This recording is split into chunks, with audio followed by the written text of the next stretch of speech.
Hello বন্ধুরা, আজকে তোমাদের সাথে আমি কিছু কথা শেয়ার করতে আসলাম। আজ স্বাধীনতা দিবস। সত্যি কি আমরা মেয়েরা স্বাধীন হতে পেরেছি? না, পারিনি। যদি হতে পারতাম তাহলে এইভাবে আরজিকর মেডিকেল হসপিটালে এই ঘটনাটা ঘটতো না। কিছু পশু আমাদের মেয়েদেরকে ভাবে যে ভোগ করতে পারবে। কেন বলো তো আমরাই সবসময় ধর্ষিতা হব? কেন আমাদেরকে রাস্তায় পেলে পুরুষেরা নৃশংসভাবে ধর্ষণ করে তারপর মেরে ফেলে? আমরাও তো কারো সন্তান, কারোর বোন। কেন আমাদেরকে এইভাবে নৃশংসভাবে হত্যা করা হয়? এই জবাব কে দিতে পারবে?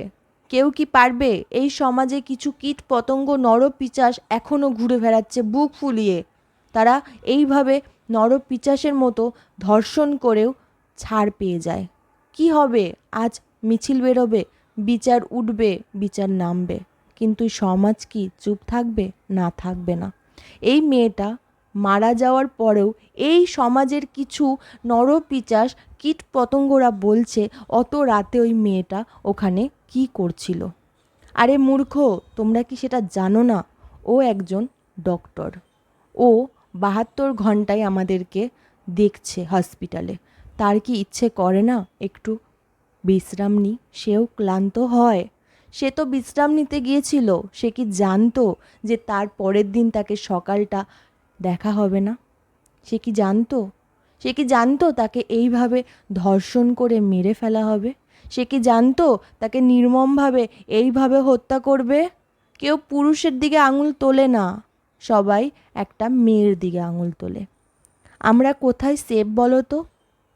রাস্তার অলিগলিতে সেফ নই, বাসে, ট্রেনে, অটো, টোটো, কোথাও না। এমনকি যেখানে আমরা পড়তে যাচ্ছি সেখানেও আমরা সেফ নই। মেয়েরা কোথায় সেফ? আজ আমিও কারো সন্তান, আমিও কারোর মা।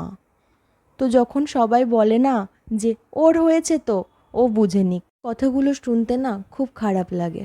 কেন বলো তো একসাথে লড়াই করতে পারি না আমরা?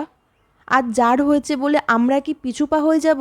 আজ ওর হয়েছে, কাল তোমারও হতে পারে। আজ এই প্রতিবাদটা না করলে কিন্তু আমাদের সাথেও এই জিনিসটাই ঘটতে পারে। আমরা এই নরপিশাচটাকে শাস্তি দিতে পারি, আমরাও পারি। আমাদেরও বাঁচার অধিকার আছে।